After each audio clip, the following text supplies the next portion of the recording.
Hi, folks. Welcome to the Weekend Investing Daily Bite. Friday, 31st October, end of the week, end of the month. And surprisingly, not such a bad month, although we've had last couple of sessions in red. But October being 5% plus up is actually rare. So when we take a more longer view, we find that this month was not so bad. FIIs after a long time have pumped in, I think, somewhere close to $2 billion this month. So from all those perspectives, October has been decent.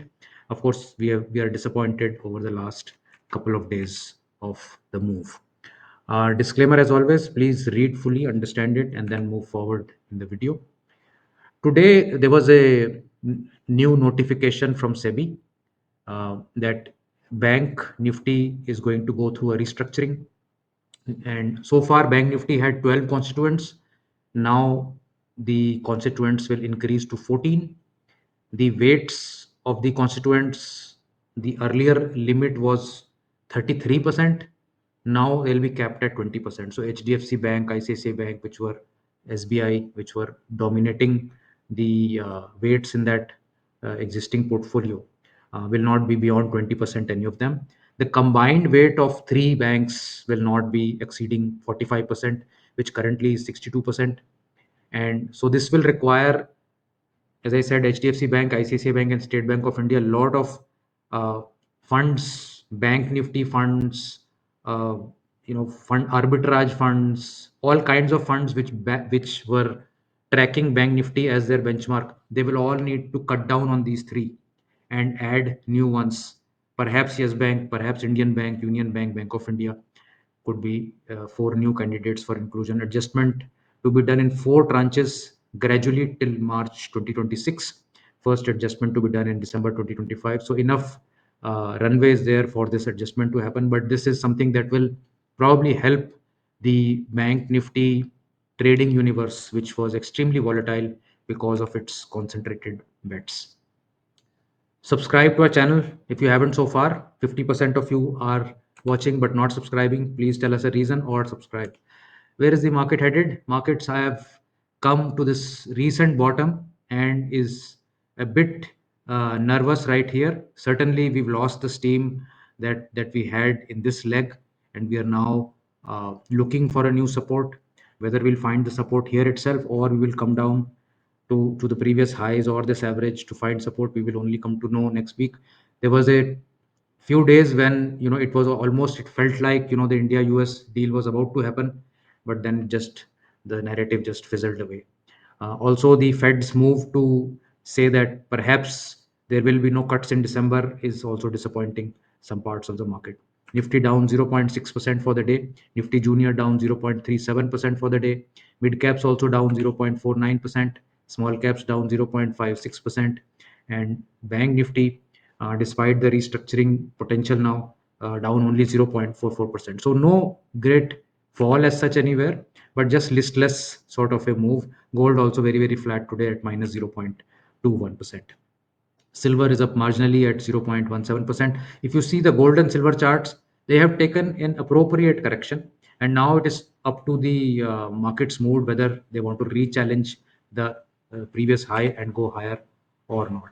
Advance decline ratio, the advances were declining in the first few hours and then about went flat before a final push down in the last half hour. Declines, of course, kept rising through the day for the market.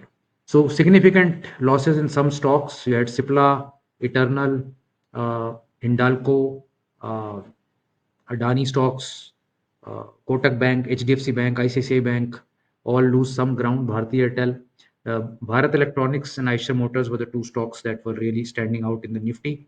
And in the Nifty next 50 space, you have United Spirits, the PSU banks, PNB, Canara Bank, Bank of Baroda do well. Lodha was doing well. Adani Insol was doing well, although DLF dropped post its results.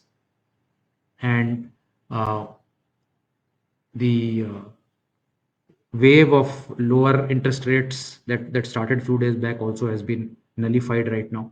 Varun Beverages, Pidilite, Vedanta, all losing some ground today. Mover of the day is Naveen Fluorine International Limited. Volumes jump at Naveen Fluorine International. I don't know why it jumped, but we'll soon find out. New highs for Naveen Fluorine, 14.1 2.28%. In the sectoral trends, most sectors lost ground, with tourism, media, metals losing more than 1% each. PSU banks continue to rally. They are at a new high, 1.56%. The news flow continues in the banking space, where rumors are for higher FDI for PSU banks, merger acquisitions potential in PSU banks, divestment in PSU banks, and more inclusion into Banknifty from smaller PSU banks. All that is causing PSU banks to go up. Defense stocks also, after a long time, doing well at plus 1% for the day. Let's also look at the monthly change since we are at the end of the month. Capital market stocks have done the best in October at 9.33% for this month. Real estate stocks have come back at 9.2%. PSU banks have done 8.7%, and many other sectors are 5 to 6% higher. Only media is down this month at minus 0.3%. So overall, I am really quite convinced that the resilience in the overall market is there. October was likely to be a bloody month.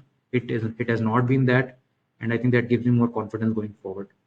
PSU banks up 1.5%, Union, Canara, PNB, Bank of Baroda, and UCO Bank all contributing nicely to this index. Tourism smashed down. Restaurant brands, Devyani, Jubilant, Interglobe, and Chalet Hotels all down in this sector. US markets all down also. You have S&P 500 drop 1%, Nasdaq dropping more than 1.5%. So a poor day on the US markets. 11% down on Meta, which is one of the biggest heavyweights there. Altria Group down nearly 8%. Oracle, which was running very, very hard, minus 6%. Boeing down minus 6%. CVS Health also down 5%. These were some of the movers and shakers from the US markets.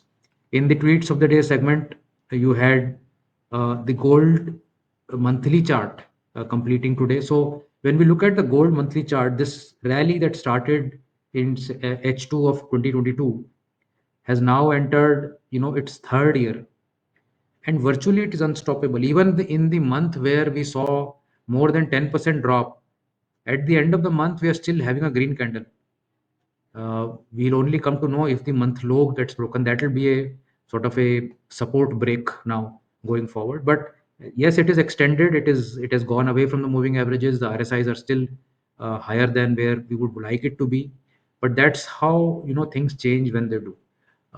So I'm not expecting a crash down in gold, but if it happens, I'll be waiting to add more on that front.